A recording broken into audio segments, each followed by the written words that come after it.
नमस्कार विद्यार्थी मित्रांनो, मी पुरुषोत्तम रेणुसे सर शौर्य करिअर अकॅडमी पुणेच्या माध्यमातून तुमचे सहर्ष स्वागत करत आहे। येणाऱ्या ज्या परीक्षा आहेत या परीक्षांमध्ये कंबाईन असेल, सरळ सेवा असेल किंवा पोलीस भरती असेल, याच्यामध्ये महत्त्वाचा जो विषय आहे हा महत्त्वाचा विषय आहे चालू घडामोडी। आणि या चालू घडामोडीवरच आपण एक नवीन सिरीज चालू करत आहोत, संपूर्ण चालू घडामोडी। या चालू घडामोडीमध्ये राज्य, राष्ट्रीय, आंतरराष्ट्रीय ज्या चालू घडामोडी आहेत त्या साप्ताहिक किंवा डेली करंटमध्ये घेण्यात येतील। याच्यामध्ये महत्त्वाचं नुकतंच चालुमर्दा थिमक्का यांचं निधन झालेलं आहे। प्रसिद्ध पर्यावरणवादी होत्या। त्यांचा जन्म रामनगर जिल्ह्यातील मगाडी तालुक्यातील हुलिकल या गावामध्ये झाला होता। 14 नोव्हेंबर 2025 रोजी वयाच्या 114व्या वर्षी बेंगळुरू या ठिकाणी त्यांचं निधन झालेलं आहे। याच्यामध्ये महत्त्वाचं की कर्नाटक राज्यामध्ये त्यांना वृक्ष माता म्हणून ओळखले जात होते। सालुमर्दा याचा कन्नडमध्ये अर्थ होतो झाडांची रांग। थिमक्कांवर कर्नाटक राज्याच्या प्राथमिक शालेय पुस्तकामध्ये धडा घेण्यात आलेला आहे। याच्याच कार्याने प्रेरित होऊन अमेरिकेतील एक संस्था आहे, या अमेरिकेतील एका संस्थेने त्यांचे नाव Thimmakka resources for environmental education असं ठेवलेलं आहे। त्यांच्या कामगिरीमुळे त्यांना अनेक पुरस्काराने सन्मानित करण्यात आलेलं आहे।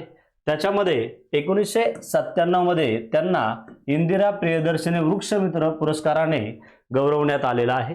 2016 साली बीबीसीच्या प्रभावशाली आणि प्रेरणादायी 100 व्यक्तींमध्ये त्यांच्या नावाचा समावेश करण्यात आला होता। 2019 साली भारत सरकारने त्यांच्या कामगिरीबद्दल पद्मश्री या पुरस्काराने त्यांना सन्मानित केलेलं होतं।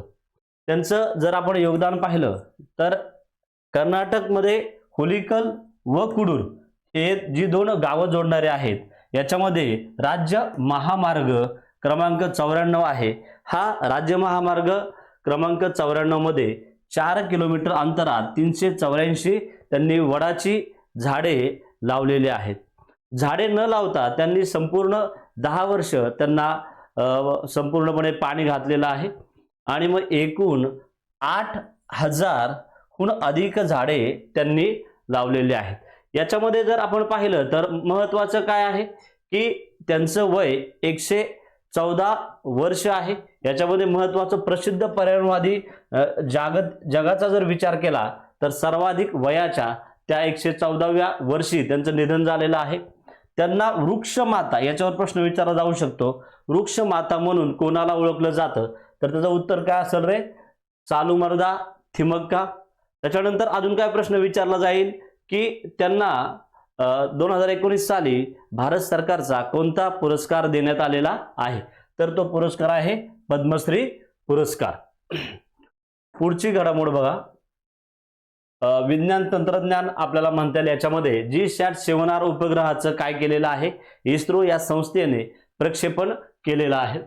2 नोव्हेंबर 2025 रोजी भारतीय अंतराळ संशोधन संस्था, जिला आपण इस्रो या नावाने संबोधतो, या संस्थेने देशातील सर्वात वजनदार स्वदेशी संप्रेषण उपग्रह GSAT-7R CMS-0 प्रक्षेपित केलेला आहे।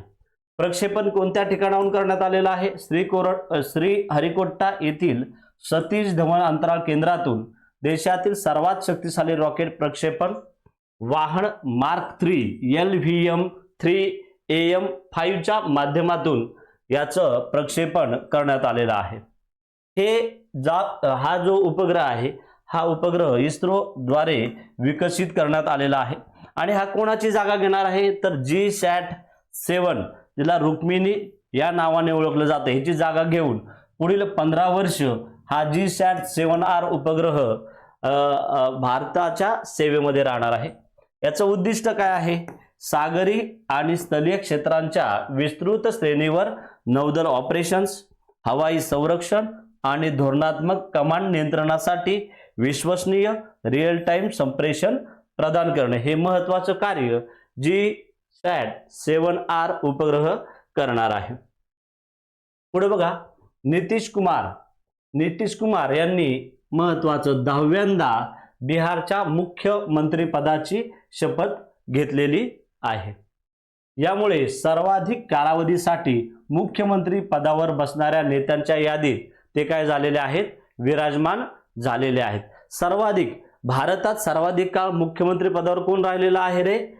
पवन कुमार चामलिंग, सिक्कीमचे 24 वर्ष 165 दिवस ते राहिलेले आहेत. पुढे बघा, जनता दलामधून आपल्या राजकीय कारकिर्दीला त्यांनी सुरुवात केली होती. नितीश कुमारांनी विश्वनाथ प्रताप सिंग यांच्या केंद्रीय मंत्रिमंडळामध्ये कृषी राज्यमंत्री भूमिका निभावली होती. 1994 साली जॉर्ज फर्नांडिस यांच्यासोबत त्यांनी समता पक्षाची काय केली होती रे? स्थापना केली होती.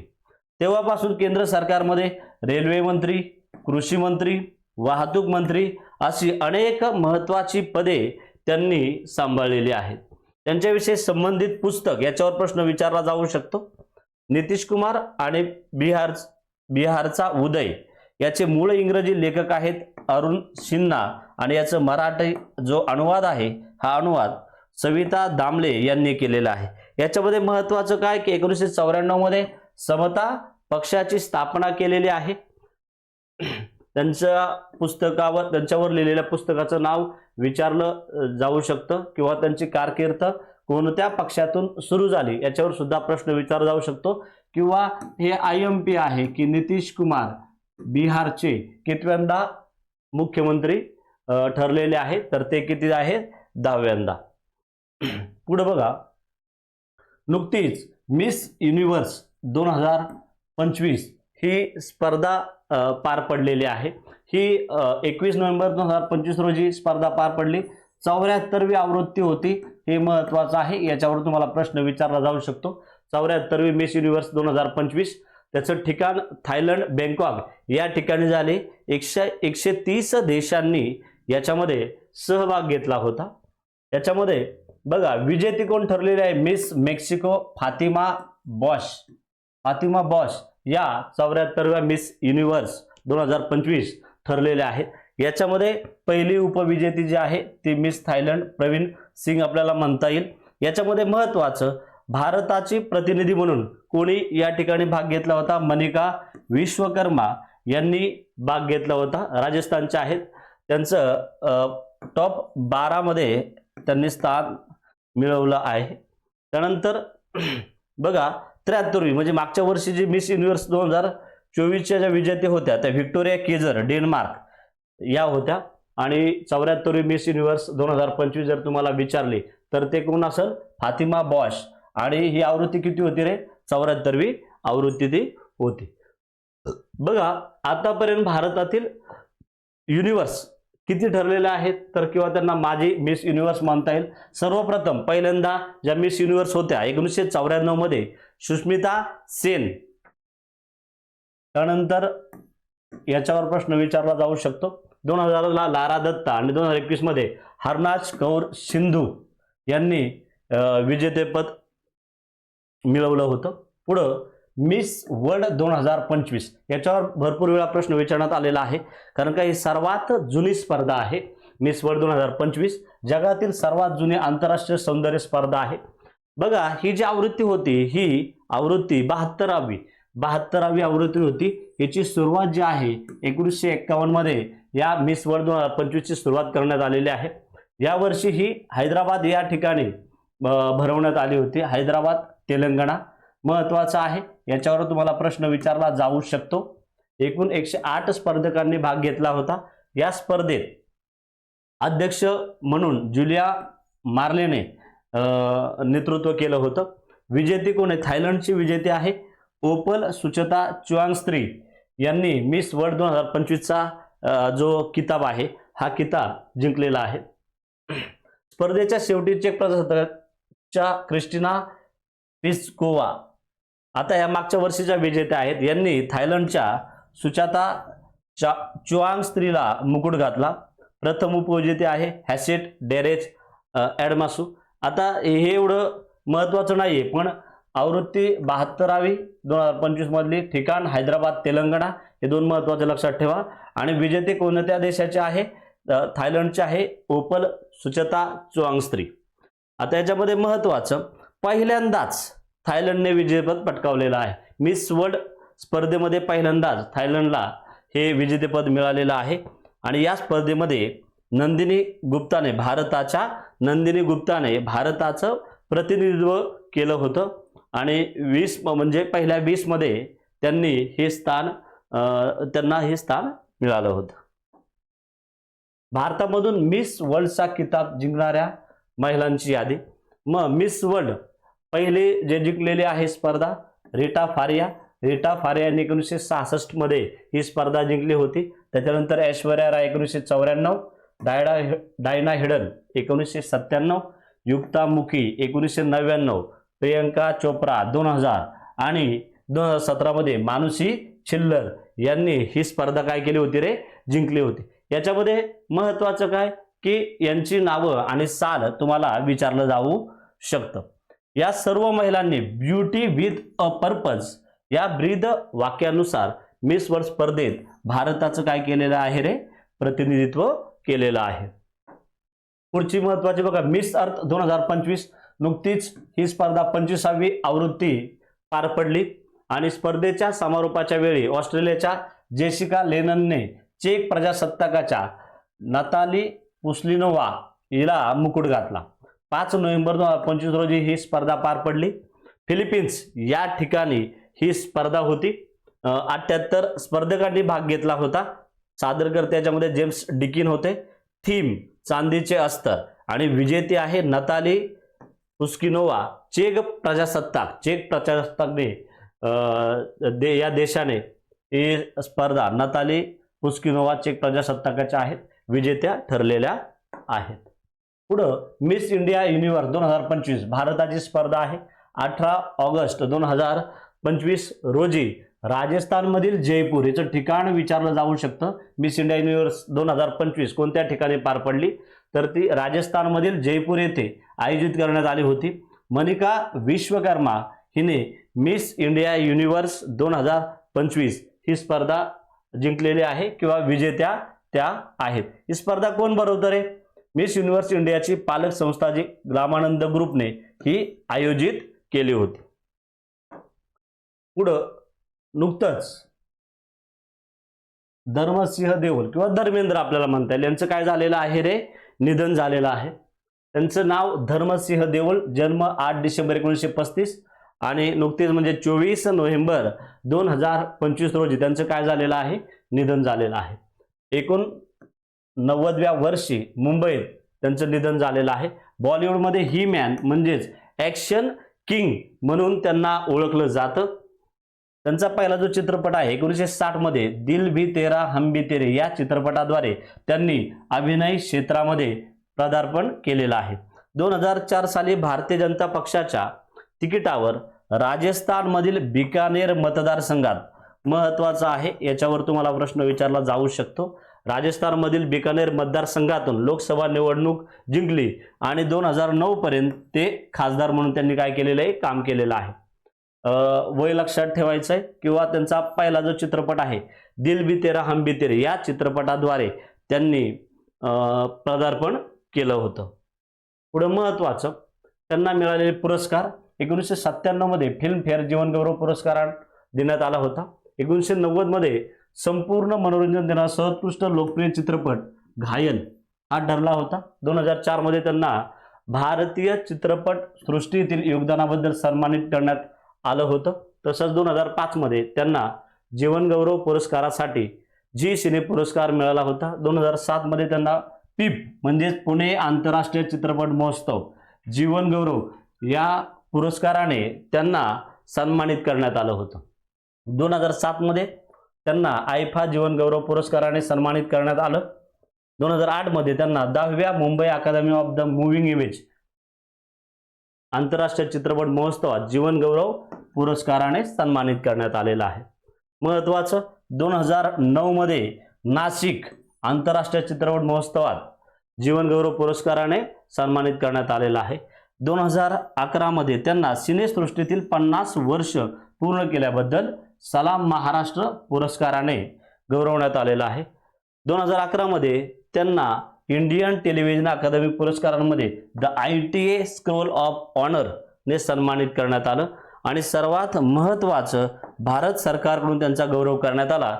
2012 मध्ये पद्मभूषण भारत सरकारकडून भारताचा तिसरा सर्वोच्च नागरी पुरस्कार देण्यात आला. बघा, नागरी पुरस्कारामध्ये भारतरत्न, पद्मभूषण आणि पद्मश्री हे 4 महत्त्वाचे नागरी पुरस्कार आहेत. भारताचा जो सर्वोच्च पुरस्कार आहे तो भारतरत्न आहे. द्वितीय क्रमांकाचा कोणता आहे? पद्मविभूषण, पद्मभूषण आणि पद्मश्री. मग त्याच्यामधला त्यांना पद्मभूषण या पुरस्काराने गौरवण्यात आलेलं आहे. पुढे बघा, 6वा राष्ट्रीय जल पुरस्कार 2024 नुकतंच देण्यात आलेला आहे. हा पुरस्कार जलशक्ती मंत्रालयाच्या जलसंपदा, नदी विकास आणि गंगा पुनरुज्जीवन विभागाकडून प्रदान केला जातो. 2018 मध्ये सुरू झालेल्या या पुरस्काराचे उद्दिष्ट जलसमृद्ध भारत निर्माण करण्यास प्रोत्साहन देणे हा आहे. सर्वोत्तम राज्य महत्त्वाचं काय आहे? सर्वोत्तम राज्य म्हणून महाराष्ट्राला प्रथम क्रमांक महाराष्ट्राचा आलेला आहे. गुजरातचा द्वितीय क्रमांक आलेला आहे, दुसरे स्थान. तिसरा हरियाणा, तिसरे स्थान. पाणी क्षेत्रातील उत्कृष्टतेसाठी सर्वोत्तम व्यक्ती ज्या निवडल्या गेल्यात याच्यामध्ये पूर्वी क्षेत्र आहे, पश्चिम, उत्तर आणि दक्षिण हे आहे. पूर्वी क्षेत्र श्री किशोर जायसवाल बिहार, पश्चिम क्षेत्र श्री बजरंगलाल जैतू राजस्थान, उत्तरी क्षेत्र श्री मोहनचंद्र कांडपाल उत्तराखंड, दक्षिण क्षेत्र श्री कोडिली राजशेखर राजू आंध्र प्रदेश. पुढे बघा, महत्त्वाचं युनेस्कोचे नवे महासंचालक म्हणून खालेद अल एनानी यांची नियुक्ती करण्यात आलेली आहे. त्यांचं संपूर्ण नाव खालेद अल एनानी इजिप्त या देशाचे आहेत. त्यांचा व्यवसाय शास्त्रज्ञ व इजिप्तोलॉजी प्राध्यापक हेल्वान विद्यापीठामधून त्यांनी घेतलेला आहे.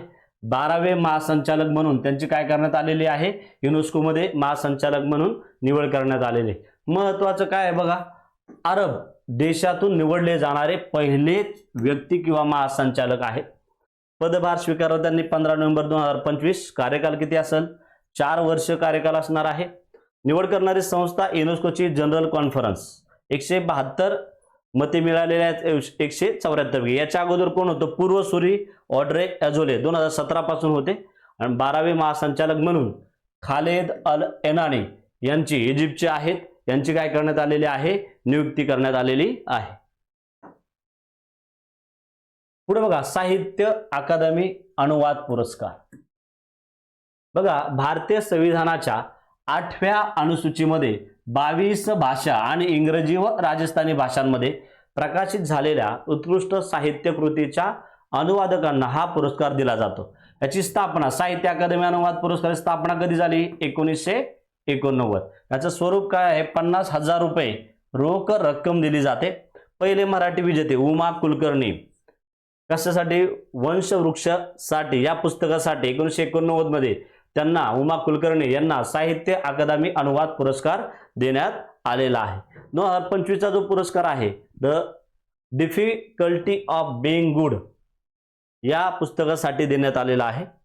पुढे बघा, आता या वर्षी 2025 मध्ये मराठी भाषेसाठी परीक्षक मंडळ कोण कोण होतं?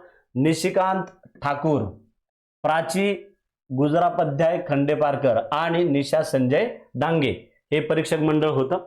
बघा, 2024 चा पुरस्कार 2025 मध्ये देण्यात आलेला आहे. 2024 चा पुरस्कार Sudarshan Athavale the difficulty of being good. त्यांनी द गुरुचरण दास लिखित इंग्रजीतील the difficult of being good या साहित्यिक समीक्षेचा मराठी अनुवाद पुरस्कार किंवा या पुस्तकासाठी the difficult of being good या पुस्तकासाठी त्यांना पुरस्कार हा देण्यात आलेला आहे. अन्य इतर भाषेचे विजेते याच्यामध्ये कोकणी मिलिंद मामल, हिंदी मदन सोनी, इंग्रजी अनुसूर रहमान यांना.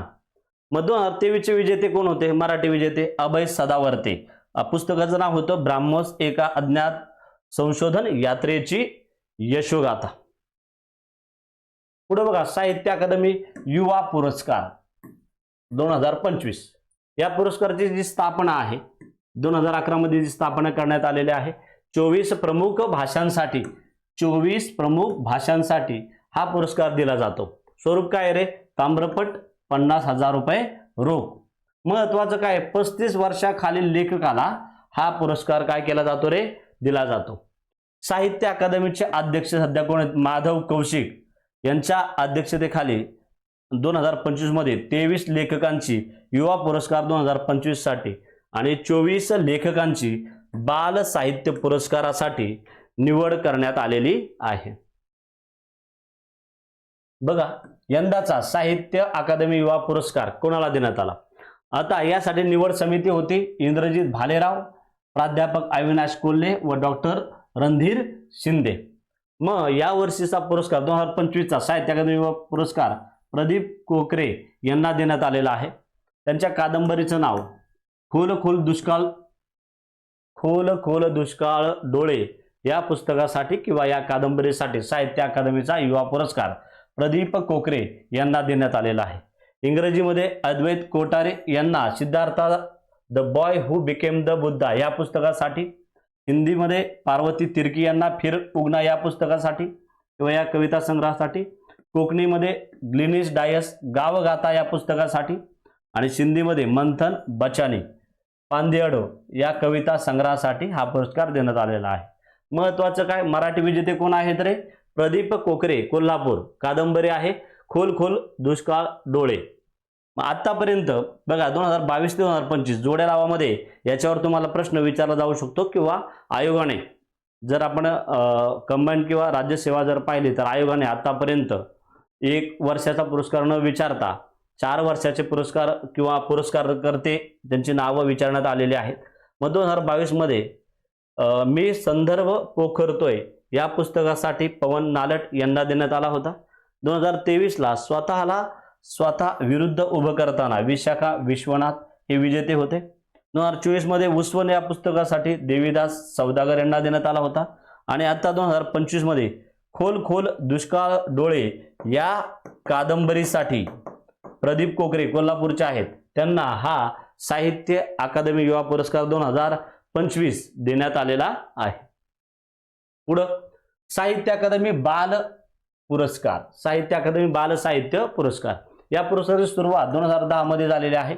24 प्रमुख भाषांसाठी हा पुरस्कार दिला जातो. स्वरूप काय आहे? ताम्रपट, 50,000 रुपये रोख. निवड समितीमध्ये कोण कोण होते? सोनाली नवंगुळ, एकनाथ आव्हाड आणि लक्ष्मण कडू. याच्यावर सुद्धा प्रश्न विचारण्यात आलेला आहे.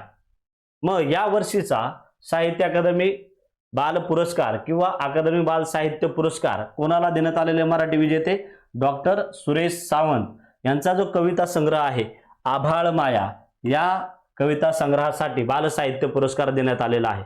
इतर जर भाषा पाहिलं तर कोकणीमध्ये नयना आडारकर यांना बेलबाईचो शंकर आणि हायर कान्यो यासाठी मिळालेला आहे. इंग्रजीमध्ये नितीन कुशलप्पा दक्षिण south Indian myths and fables retold आणि हिंदीसाठी सुशील शुक्ला 1/12 या कादंबरीसाठी हा पुरस्कार देण्यात आलेला आहे.